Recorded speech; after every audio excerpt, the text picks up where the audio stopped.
नमस्कार, स्वागत है आपका खबरों का पंचनामा में। मैं हूं आपके साथ वक्ता। हम लेकर आए हैं देश और दुनिया की 5 बड़ी खबरें, जिस पर चर्चा के लिए हमारे साथ स्टूडियो में मौजूद हैं कैपिटल टीवी के editor in chief doctor Manish Kumar ji. Doctor साहब, आपका बहुत बहुत स्वागत है। धन्यवाद। सबसे पहले नजर डालते हैं आज की हेडलाइंस पर। ज्ञानवापी मस्जिद का सर्वे हुआ पूरा, हिंदू पक्ष ने किया दावा, वजू के पानी से निकला करीब 13 फीट का व्यास का शिवलिंग। ज्ञानवापी मस्जिद को लेकर नेताओं के बीच आर पार, शिवलिंग की जगह सील करने के दिए आदेश, बोले ओवैसी ये बाबरी के चैप्टर का दोहराव, मस्जिद थी और रहेगी। महाराष्ट्र की महाविकास आघाड़ी सरकार में फूट के संकेत, नाना पटोले ने एनसीपी पर लगाए गंभीर आरोप। पीएम मोदी की नेपाल यात्रा हुई सफल, दोनों देशों के बीच 6 समझौतों पर लगी मुहर, चीन को लगा करारा झटका। बलूचों के हमलों से डर गया चीन, सभी चीनी शिक्षकों को पाकिस्तान से बुलाया वापस अपने देश।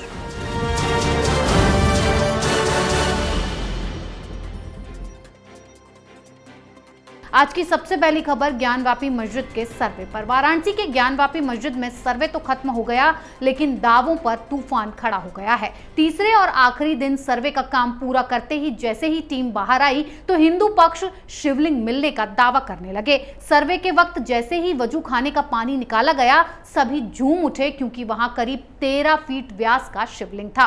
कोर्ट ने उस जगह को सील कराने के आदेश दे दिए हैं। डॉक्टर साहब, सर्वे में हिंदू पक्ष का दावा है कि करीब 13 फीट का शिवलिंग सामने आया है, आगे क्या होगा? आगे यही होगा कि जिस वक्त हम लोग रिकॉर्ड कर रहे हैं उस वक्त सीआरपीएफ की टीम, स्थानीय प्रशासन वो मस्जिद के अंदर दाखिल हो चुका है। जगह को सील किया जा रहा है। कोर्ट के आदेश के मुताबिक अब उस वजू खाने में कोई वजू नहीं कर सकेगा। उस तालाब जिसके अंदर शिवलिंग मिलने की बात कही जा रही है, उस तालाब को कोई टच भी नहीं कर सकेगा।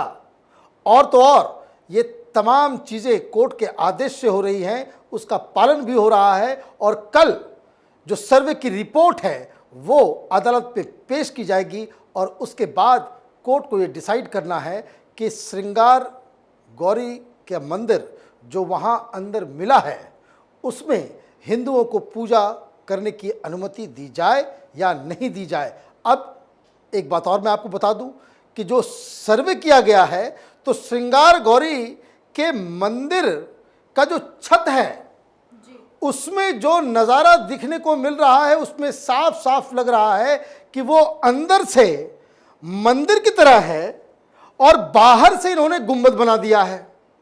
मतलब वहाँ पे मंदिर होने के एक ठोस सबूत ऑलरेडी मिल चुके हैं।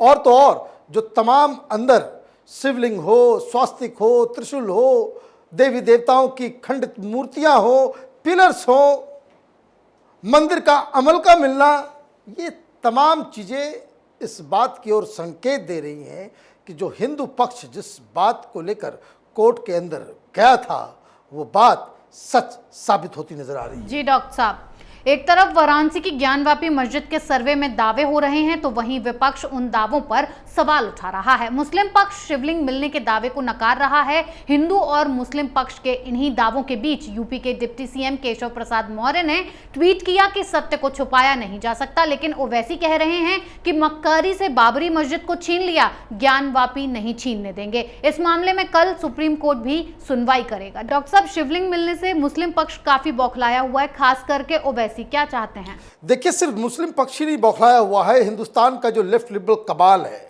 ये जो सेकुलर गैंग है, ये भी परेशान है, क्योंकि इन लोगों ने तो अब तक यही झूठ फैलाया था कि किसी मंदिर को तोड़ के ज्ञानवापी मस्जिद नहीं बनाई गई।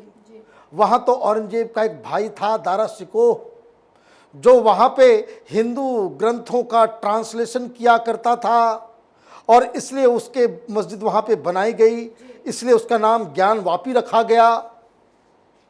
ये सारे झूठे दावे, ये झूठा इतिहास अब इन लोगों के चेहरे पे कालिख पोत रहा है, क्योंकि वहां मस्जिद के अंदर श्रृंगार गौरी का मंदिर भी मिला, वहां पे हिंदू मंदिर के प्रतीक चिन्ह भी मिल रहे हैं और सबसे बड़ी बात कि जो वजू खाना जो है उसमें 13 फीट की शिवलिंग वो प्रकट हुआ है, तो ऐसे तो ये मसला खत्म नहीं होने वाला। हाँ, इस पे राजनीति पहले से ही शुरू हो गई। एक बात जो समझने की है, ये मसला राजनीति का नहीं होना चाहिए, चाहे वो बीजेपी हो, चाहे वो ओवैसी हो, चाहे वो समाजवादी पार्टी हो। पॉलिटिकल पार्टीज को इस मुद्दे से बिल्कुल बाहर रहना चाहिए, क्योंकि ये घुसेंगे मामला खराब होगा। सच यही है कि वहां एक मंदिर था, हिंदुओं का उसके ऊपर अधिकार है, हक है कि एक ज्योतिर्लिंग मंदिर को आपने तोड़ के वहां पे मस्जिद बनाई, वापस हिंदुओं को किया जाए। कैसे हो, ये कोर्ट को और संस्थाओं को डिसाइड करने देना चाहिए। और ये समय है कि भारत में जो शांति स्थापित करने के लिए दोनों ही धर्म के रहनुमा, जितने इधर संत महापुरुष हैं, साथ में मौलवी मौलाना हैं, इनको आपस में बैठ करके इस मसले को कोर्ट जाने से पहले ही सुलझा लेना चाहिए। अदरवाइज ये मसला जितना लंबा खींचेगा, समाज में उतना ज़्यादा कलह बढ़ेगा। और दूसरी बात कि जो दंगा भड़काने वाले एलिमेंट्स होते हैं, जिहादी एलिमेंट्स होते हैं, लोगों की भावनाओं को भड़काकर दंगा करवाने की साजिश रचने वाले लोग हैं, उनको एक मौका मिल जाएगा। दिन के उजाले की तरह ये सबूत चीख चीख के बता रहे हैं कि वो एक मंदिर था, मंदिर है और आगे मंदिर ही होना चाहिए। जी डॉक्टर साहब, एक तरफ ज्ञानवापी मस्जिद को लेकर बवाल खड़ा हो गया है, तो वहीं महाराष्ट्र में अघाड़ी सरकार में फूट पड़ने लगी है, जिसका संकेत खुद महाराष्ट्र कांग्रेस के अध्यक्ष नाना पटोले ने कई बार दिया है। नाना पटोले ने एनसीपी पर गंभीर आरोप लगाते हुए कहा है कि बीजेपी के साथ मिलकर एनसीपी कांग्रेस को कमजोर कर रही है और ये जानकारी चिंतन शिविर में सोनिया गांधी के कानों तक पहुंचा दी गई है। नाना पटोले अब भी इस बात पर कायम है कि चुनावों में कांग्रेस अपने दम पर यानी कि अकेले चुनाव लड़ेगी। डॉक्टर साहब, नाना पटोले जो इशारा दे रहे हैं, उससे आपको क्या लगता है, कांग्रेस अपना रास्ता अलग कर लेगी, अघाड़ी टूट जाएगी? देखिए, राजस्थान में चिंतन शिविर लगा हुआ था और चिंता बढ़ा गए नाना पटोले साहब। किनकी? उद्धव ठाकरे की। डिस्कशन यहां कांग्रेस को कैसे मजबूत किया जाए, तो उसी में एक सजेशन दिया गया। 6-7 अलग अलग टीमें बनी थी, किन किन राज्यों में क्या क्या स्ट्रेटजी होनी चाहिए। तो कांग्रेस के जो अध्यक्ष हैं महाराष्ट्र के, उन्होंने बता दिया कि ये देखिए, हम लोग तो यहाँ बीजेपी को सत्ता से दूर रखने के लिए हम सत्ता में आए थे। हो ये रहा है कि बीजेपी मजबूत होती चली जा रही है, बीजेपी अकेले ही आ जाएगी। और वो इसलिए आ जाएगी क्योंकि जिन लोगों के साथ हमने हाथ मिलाए हैं, ये एनसीपी वाले और ये शिवसेना वाले, ये दोनों मिलकर कांग्रेस पार्टी को नुकसान पहुंचा रहे हैं। घोटाला हो रहा है वो अलग, मंत्री जेल जा रहे हैं वो अलग, लोग पकड़े जा रहे हैं वो अलग, सरकार की साख जो है वो मिट्टी में मिल रही है वो अलग। तमाम तरह के सवाल जो हैं उसके घेरे में आ चुकी है सरकार। और कांग्रेस पार्टी न 3 में है न 13 में, लेकिन बदनामी कांग्रेस पार्टी की भी हो रही है। तो सोनिया गांधी से महाराष्ट्र के नेताओं ने साफ साफ कह दिया है कि अब समय आ गया है, अभी बीएमसी के चुनाव भी होने वाले हैं, आगे चल कर के हमें और भी तैयारी करनी पड़ेगी। इसलिए ये समय है कि इस सरकार से वापस समर्थन ले लिया जाए और अकेले चुनाव लड़ा जाए महाराष्ट्र के अंदर, और उसकी तैयारी शुरू कर देनी चाहिए। अब नाना पटोले ये कह रहे हैं कि सोनिया गांधी को सारी बातें बता दी गई हैं, अब सोनिया गांधी इस पे डिसीजन लेगी। क्या डिसीजन होगा? डिसीजन अगर कांग्रेस को मजबूत करने के लिए लिया जाएगा तब तो ये सरकार गिर जाएगी, और अगर डिसीजन इस सोच के लिए लिया जाएगा कि बीजेपी को नुकसान पहुंचाना है, बीजेपी को सत्ता में दूर से दूर रखना है, तो वो कहते हैं ना कि भाई कि सामने वाले का दिन खराब करना है तो कुछ लोग अपनी आंख फोड़ लेते हैं। तो कांग्रेस पार्टी आंख फोड़ने में बहुत ही मास्टर है, गलत फैसले लेने में कांग्रेस पार्टी सबसे अव्वल है। तो सोनिया गांधी क्या फैसला लेगी, उससे उद्धव ठाकरे, शिवसेना और अघाड़ी सरकार के भविष्य का तय होगा। जी डॉक्टर साहब, एक तरफ महाविकास अघाड़ी सरकार में दरार आ रही है तो वहीं पीएम मोदी की नेपाल यात्रा से चीन बौखला गया है। चीन पैसों के दम पर नेपाल को अपने जाल में फंसाना चाहता था, लेकिन पीएम मोदी ने नेपाल जाकर चीन की सारी हेकड़ी निकालते हुए दोनों देशों के रिश्ते को मजबूत करते हुए 6 समझौतों पर मोहर लगाई है, जिससे चीन की पैंठ नेपाल में ढीली पड़ती नजर आ रही है और भारत का रिश्ता नेपाल से मजबूत होता जा रहा है। डॉक्टर साहब, पीएम मोदी का ये नेपाल का दौरा भारत और नेपाल के लिए कितना अहम होगा और चीन के लिए कितना तगड़ा झटका होगा? देखिए, प्रधानमंत्री Modi he is a master player. अभी नेपाल के साथ हमारे रिश्ते बड़े खराब थे। चीन ऑलमोस्ट डिक्टेट कर रहा था नेपाल को क्या नीति होनी चाहिए, कैसे क्या होना चाहिए। नेपाल की पिछली सरकार ने, प्रधानमंत्री ने एक नया मैप जारी कर दिया, उत्तराखंड का कुछ इलाका अपने में शामिल कर लिया। आज प्रधानमंत्री पहली बार उन सब चीज़ों के बाद गए। जो लोग लगातार पंचनामा देखते हैं, 3-4 दिन पहले ही हमने कहा था कि प्रधानमंत्री वहाँ जा रहे हैं, वहाँ पे कोई निगोशिएशन करने के लिए नहीं, बल्कि ऑलरेडी निगोशिएशंस हो चुके हैं, बस उनकी मौजूदगी चाहिए और उस पे करारनामा पे हस्ताक्षर चाहिए। तो 6 समझौते हुए जी। उससे कहीं ज़्यादा प्रधानमंत्री मोदी ने क्या कहा कि ये कोई सरकारी या कोई डिप्लोमेटिक विजिट नहीं है मेरे लिए, ये मेरे लिए आस्था, मेरे लिए मेरी सोच को बदलने वाली, बुद्ध के बताए रास्ते पे चलने वाला, वो उन्होंने एक पर्सनल विजिट बता दिया।